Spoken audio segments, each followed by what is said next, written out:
Marami dito sa Pilipinas naglalagay sa ibang pangalan ng ibang tao. Di, palagay din natin na itong mga representante, dahil lahat tayo, we represent the people, isn't that so? That's why we're elected officers. We're supposed to represent our constituency. Tumigil na kayo ng kapapangkapan nyo, mga artista.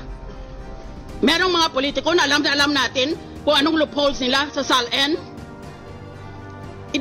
Deposito ang sinasabi ng batas, pagkatapusan ng Disyembre, katapusan ng taon, magdeklara ka kung magkanong pera mo sa bangko.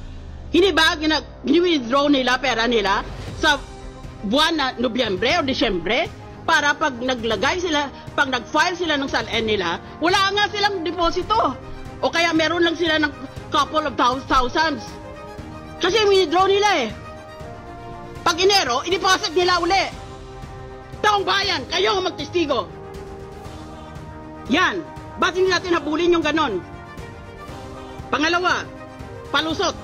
O pangalawa, na ginagawa nila na loophole sa SALN. Lahat ng pag-ari nila, real estate, bank accounts, iba pang pag-ari, nilalagay sa ibang pangalan. Yan is very, very widespread. O di wala nga naman silang pag-ari. Dahil lahat, linagay na nila sa ibang pangalan. Kung bawal ang asawa at ang mga anak, dahil sa batas ay inspeksyonin pati yan, yung mga malapit sa kanila, di doon sa mga malalayo na mga kamag-anak. O kaya maski hindi kamag-anak, sa kaibigan na pinagkakatiwalaan nila. What a hypocritical accusation.